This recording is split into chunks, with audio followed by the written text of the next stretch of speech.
Dazzling lights, electrifying performances, and jaw-dropping athletic feats. The Olympics, a spectacle like no other.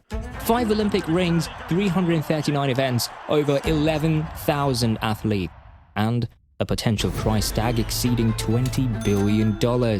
That's enough to fund a moon mission, build a fleet of self-driving Teslas, or even fill every Olympic swimming pool with gold bars. Tempting, right?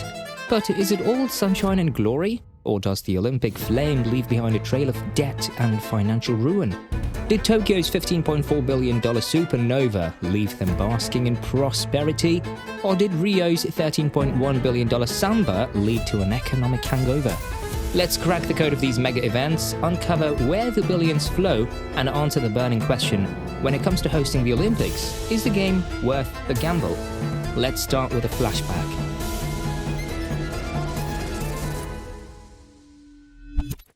The first modern Olympic Games was held in Athens in 1896. However, with the introduction of television in 1927, the popularity of the event escalated, increasing participation and, with it, costs and revenues from hosting these competitions. As a matter of fact, the last few Olympics have been a roller coaster of expenditures and gains.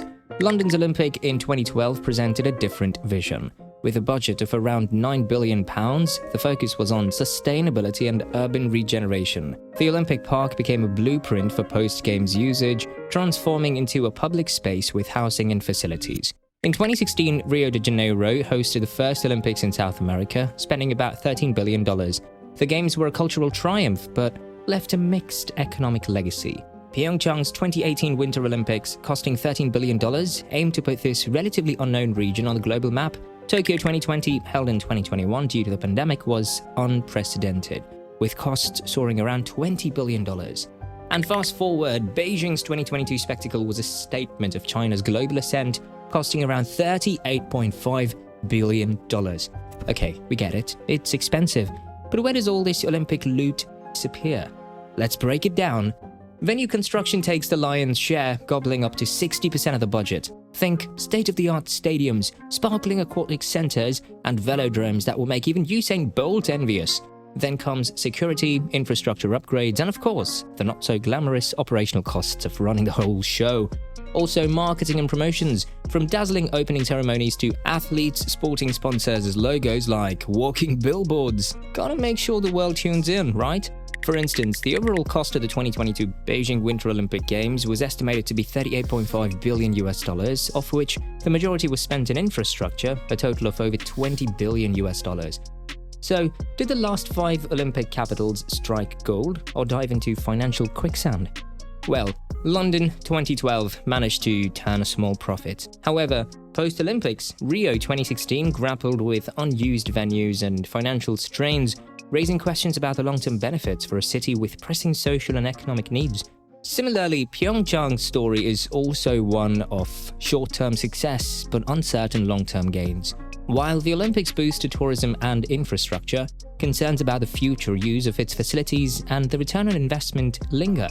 And if we talk about Tokyo Olympics 2020 held in 2021, the postponement alone cost at least $3 billion, and the economy of Japan missed out on almost $1.3 billion. Overall, thanks to empty stands, bans on foreigners, and tourism dollars never spent. But surely there's got to be some upside, right? Now, if we take a closer look, hosting the Olympics is a multifaceted economic endeavor. It's not just about building stadiums, it's about urban development, boosting tourism, and enhancing global reputation.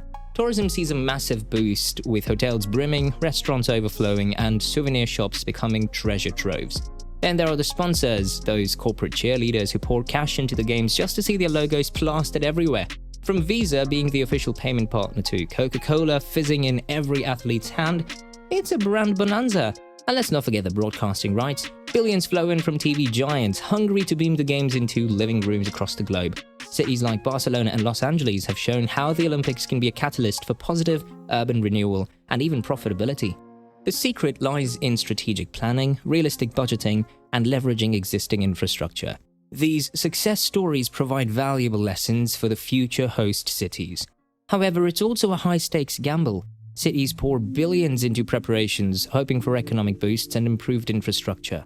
Yet the aftermath often includes budget overruns, underutilized facilities, and questionable long-term impacts. In fact, hosting the Olympics is rarely profitable, especially in emerging countries, although some host countries have been successful in making a profit and boosting their economy, but only to some extent. And can you believe that in the last 60 years, no Olympics has ever stayed on budget and almost none have turned a profit?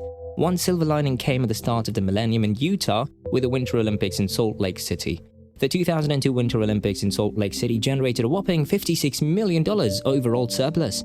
As a matter of fact, some countries have nearly gone bankrupt after hosting the Olympics. Even the very first modern Olympic Games held in Athens in April 1896 serves as a stark reminder.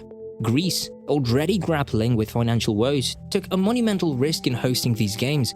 The country was teetering on the brink of bankruptcy, yet the newly established royal family saw the Olympics as an opportunity to gain favor and boost national pride. And it nearly lost everything in the process. Similarly, the cost of Sydney's Summer 2000 Games was nearly triple the estimated budget, and the public ended up paying for about one-third of the debt. Although the influx of sponsors, media, athletes, and spectators may generate additional revenue, it may not be financially prudent for a country to host an international event of such epic proportions unless its cities have the necessary infrastructure.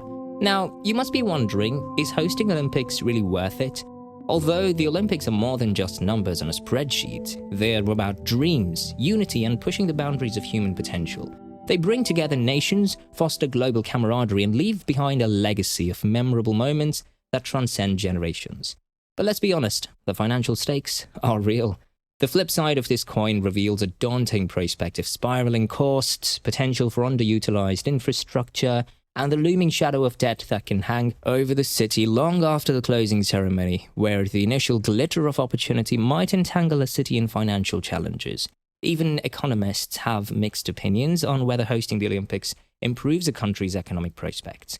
And one thing worth mentioning is that, while it is true that hosting the Olympics often comes with a hefty price tag for cities, there is a compelling reason behind this financial model. The International Olympic Committee relies heavily on host cities to shoulder the costs. Without this structure, the IOC would have faced financial challenges, potentially leading to bankruptcy. So, in that sense, the cities are in a position where they have to take on this responsibility.